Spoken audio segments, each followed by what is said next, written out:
ஆதியாகமத்தின் புஸ்தகம் 6ஆம் அதிகாரத்தில் வாசிக்கிறோம் 1, 2, 3, 4 வசனத்துல ஆண்டவர் சொல்றாரு, தேவபுத்திரர் மனுஷகுமார்த்திகள் அதிக சௌந்தரியம் உள்ளவர்கள் என்று கண்டு தங்களுக்குள்ள என்ன பண்ணார்களாம், பெண் கொண்டார்கள் அப்படின்னு இருக்குது.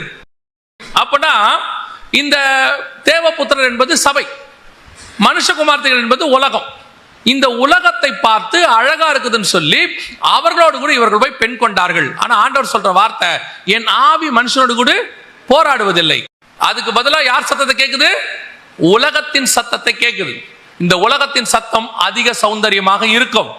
இந்த உலகத்தின் சத்தம் பார்க்கறதுக்கு நல்லா இருக்கும். இவர் சொல்றாரு செத்துருவேன்னு, அவன் சொல்றான் சாக மாட்டேங்கிறான். இவர் சொல்றாரு இதை சாவணும் நாள்ல புசிக்கும் நாள்ல சாகவே சாவாய். அவன் சொல்றான் தேவர்களை போல இருப்பாய். கேட்க எப்படி இருக்க? நல்லா இருக்கா இல்லையா? இயேசுநாதர் இப்ப அப்படியே எடுத்துக்கோங்க. இயேசுநாதர் சொல்றாரு எல்லாவற்றையும் விட்டு சிலுவை எடுத்துக்கொண்டு என்னை பின்பற்றி வா. இது எப்படி இருக்குது? அவன் சொல்றான் நீ தாழ விழுந்து பணிந்து கொண்டால் எல்லாவற்றையும் நான் உனக்கு தருவேன். கேட்க எது நல்லா இருக்கு? ரெண்டுல எது நல்லா இருக்கு? அவர் சொல்லும் போது சொல்றாரு அவன் தன்னைத்தானே சிலுவையில் அறைந்தால் ஒழிய நித்திய ஜீவனை சுதந்திரிக்க முடியாதுன்னு அவர் சொல்லிட்டாரு. இவன் சொல்றான் உலகத்துல நீடித்த ஆயுசை நான் உனக்கு தருவேன், நீ சாகவே சாவதில்லைன்னு இப்ப சொல்றான். கேட்டா சொல்றான் உங்களுக்கு 1000 வருஷம் கொடுப்பாங்க, 200. அங்க பைபிள் சொல்லுது உன்னை நீ சாக கொடுக்காம நித்திய ஜீவனை சுதந்திரிக்க முடியாது. யோசிச்சு பாருங்க, இயேசு சொல்லக்கூடியது எல்லாமே உலக பிரகாரமா பார்க்கறது கொஞ்சம் கடினமாக இருக்கு, ஆனால் நித்திய ஆசீர்வாதமா இருக்குது. அதான் ஆதாம் சத்தம். ஆனா இங்க என்ன இருக்குதுன்னு கேட்டா பாம்பு சத்தம் எப்படி இருக்குன்னா கேட்கறதுக்கு நல்லா இருக்குது. இன்னைக்கு வாலிப பிள்ளைகளா இருக்கட்டும், பசங்களா இருக்கட்டும், அல்லது சகோதரர்களா இருக்கட்டும், உலகத்தின் சத்தம் கேட்க நல்லா இருக்கும். அந்த சத்தத்தை அவர்கள் விரும்புகிறார்கள். அது உங்களை இந்த உலகத்தில் வாழ வைக்கிறதை போல இருக்கிறது. இப்ப யோசிச்சு பாருங்க, உலகத்துல நீங்க எவ்வளவு வேணா வச்சுக்கோங்க, எவ்வளவு வேணா வச்சுக்கோங்க. அவன் சொல்றான் உனக்கு கோடீஸ்வரனாரு, பணக்காரனாரு, நீ அப்படி படி, இந்த மாதிரி இரு, என்ன வேணா இருங்க. உலகத்தை 70% ஜெயித்தவர் தான் மகா அலெக்சாண்டர். 70%. இன்னைக்கு அவர் சந்ததி எங்கே? இன்னைக்கு அலெக்சாண்டருடைய சந்ததி கிட்ட எத்தனை பார்ட்ஸ் இருக்கு சொல்லுங்க பாப்போம். இன்னைக்கு உலகத்திலேயே மிகப்பெரியதான எத்தனையோ இசை மேதைகள், எத்தனையோ அறிஞர்கள் எல்லாம் செத்து போயிட்டான், எல்லாம் காணாம போச்சு. வாழ்ற வரைக்கும் அந்த ஒரு மாயையை உங்க மைண்ட்ல ஏத்துறான். அப்படியே ஏத்தி ஏத்தி ஏத்தி நீங்க என்னமோ இன்னும் 100 வருஷம் இருக்கிற மாதிரி, நீங்க 100 கூட இருங்க, 110 கூட இருங்க, ஆனால் நிச்சயமாக நீங்கள் இங்கிருந்து போய் விடுவீர்கள், கன்ஃபார்மா போயிடுவீங்க. அந்த 100 வரைக்கும் உங்களுக்கு என்ன தேவையோ அதை பரலோகம் கொடுக்கும். அந்த 100 வரைக்கும் பரலோகம் என்ன செய்து, உனக்கு என்ன தேவையோ நான் தரேன், ஆனா உன்னுடைய தேவை நானாக இருக்க வேண்டும், என் சத்தமா இருக்க வேண்டும், நான் சொல்றத கேட்கணும். நான் சொல்றதபடி நீ கேட்டினா இந்த 100 மட்டும் இல்ல, 100க்கு அப்புறம் இருக்கிற நித்தியத்திலும் நான் உன்னை ஆசீர்வதிப்பேன். இந்த 100 வரைக்கும் உன்னை அப்படி வைப்பேன் இப்படி வைப்பேன்றான் பிசாசு. உலகம் சொல்லுது உன்னை அப்படி வச்சுறேன், உங்க இனத்திலேயே நீதான் பெரிய ஆளு, உன்னை தலைவர் ஆக்கிய தீர்வை.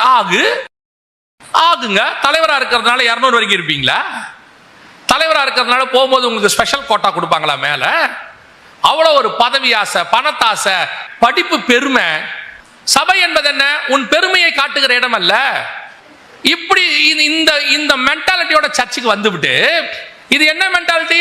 உலகத்தான் மென்டாலிட்டி. அந்த பெருமை இது என்ன? ஆவியோடும் உண்மையோடும் தன்னை வெறுமையாக்குகிற இடம். நான் ஒண்ணு இல்ல ஆண்டவரே, இந்த பூமியில நான் ஒண்ணுமே கிடையாது, எல்லாத்தையும் படிச்சவன் சொல்றான் நஷ்டமும் குப்பையும் என்று விட்டேன். கலைகளில வல்லவனும் வாக்கிலும் சிறந்தவனும் சொல்றான் நான் திக்குவாயும் மந்தனாவும் உள்ளவன் ஆனேன். உலகத்தையும் வானத்தையும் பூமியும் படைத்தவர் தருத்திரரை போல தொங்கினார்னு இருக்க. இங்க ஒண்ணுமில்லாத தரித்திரம்னா பணக்காரனா காட்டுது. அதான் கொடுமையே. அவ்வளவு பெரியதான பணக்கார ஐஸ்வர்ய சம்பந்தர் அவர் தரித்திரரை போல தொங்கினார். சபை என்பது என்ன? உலகத்தின் சத்தத்தை கேட்கிற இடம் அல்ல, சபை கர்த்தரின் சத்தத்தை கேட்கிற இடம். நீ உலகத்தின் சத்தத்தை கேட்டால் ஒரு நாள் தோட்டத்தை விட்டு துரத்தப்படுவாய். ஒரு நாள் பரலோகத்திலே உனக்கு இடம் இல்லாமல் போகும், ஜீவ விருட்சத்தின் கனி கிடைக்காமல் போகும், ஒரு நாள் நித்திய ஜீவன் உனக்கு கிடைக்காமல் போகும். ஒரே ஒரு பழம் எத்தனை ஆசீர்வாதத்தை எடுத்துருச்சு பாருங்க. பார்க்கறதுக்கு நல்லா இருந்துச்சு, சாப்பிடுறதுக்கு நல்லா இருந்துச்சு, புத்தியை தெளிவிக்கிறதாக இருந்துச்சு. ஆனா அத்தோட கர்த்தருடைய சத்தம் போச்சு, கர்த்தர் கொடுத்த இடம் போச்சு, கர்த்தர் கொடுத்த ஜீவன் போச்சு, எல்லா ஆசீர்வாதமும் போச்சு. இன்னைக்கு அப்படித்தான் ஒரு சில பழங்களை நாம் விரும்புகிறோம். அது எதுவா இருக்கிறது? உலகத்தின் உபதேசமா இருக்கிறது. அவனோடு கூட தயவு செஞ்சு போட்டி போடாதீங்க.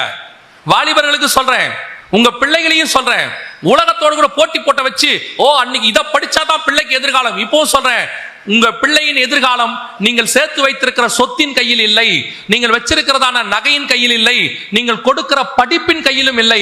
உங்கள் பிள்ளையின் எதிர்காலம் கர்த்தருடைய கரத்தில் வரையப்பட்டிருக்கிறது. அதை பேஸ் பண்ணி தான் உங்க பிள்ளையோட ஃபியூச்சர். எல்லாம் படிச்சு வேலை கிடைக்காம சுத்துறவன் எத்தனையோ பேர் இருக்கான். சொத்து சேர்த்து வச்சு குடிச்சு அழிச்சவன் எத்தனையோ பேர் இருக்கிறான். ஆனால் கர்த்தரை உறுதியாய் பற்றி கொண்டவன் அழிந்து போனதாக சரித்திரமே கிடையாது. கர்த்தர் அவனை கண்மலையின் மேல் கட்டின வீட்டாக கர்த்தர் கொண்டு போய் நிறுத்திடுவார். கவனிச்சு கொள்ளுங்க, உங்க பிள்ளைகளுக்கு நீங்கள் கொடுக்க வேண்டியது கர்த்தருடைய சத்தத்தை. நீங்க அதை கொடுத்துட்டு போங்க. உங்க பிள்ளைகளை கர்த்தர் எப்படி ஐஸ்வர்யம் ஆக்க வேண்டும் என்று அவருக்கு தெரியும். ஆபிரகாமுடைய எல்லாத்தையும் எடுத்துக்கிட்டாங்க. ஈசாக்கு என்ன தரித்திரமா மாறினா?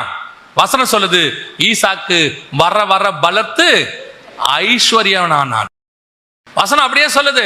இப்போ ஈசாக்குடைய பையன் யாக்கோப விரட்டி விட்டாங்க. அவங்க அம்மா சொல்லிட்டாங்க ஓடி போயிடுறான்னு. கோலும் கையுமா போனேங்கிறான். அவன் என்ன தரித்திரமா ஆயிட்டான்?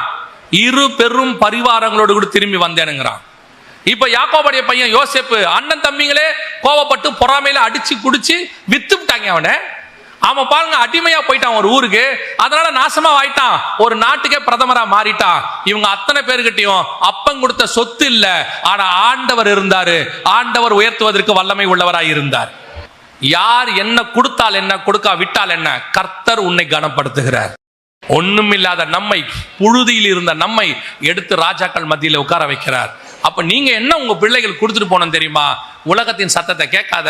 இதெல்லாம் ஒரு நாள் அழிந்து போகும், ஒரு நாள் இழந்து போவாய். நீ கர்த்தருடைய சத்தத்தை கேளு.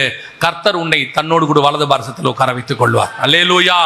இன்னைக்கு பைபிள் சொல்லுது, ஆதாம் கர்த்தருடைய சத்தத்தை கேட்கணும், ஏவாள் ஆதாமுடைய சத்தத்தை கேட்கணும். அதற்கு பிறகு ஏவாள் சத்தத்தை இந்த உலகத்தை கேட்டு அதுக்கு கீழ்ப்படியணும். அதான் ப்ரொசீஜர். கர்த்தர் பேசுவாரு, ஆதாம் கேட்பான், ஆதாம் சொல்லுவான், ஏவாள் கேட்பாங்க, ஏவாள் பேசுவாங்க, உலகமே கீழ்ப்படியும். இதைத்தான் ஆண்டவர் சொன்னாரு.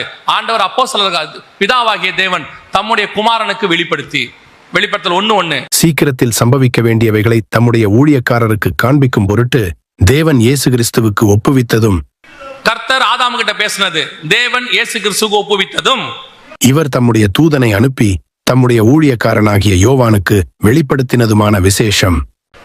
2:1 வாசிங்க. வெளிப்படுத்தல். எபேசு சபையின் தூதனுக்கு நீ எழுத வேண்டியது என்னவெனில். இப்போ யோவான் யாருக்கு எழுதுறாரு?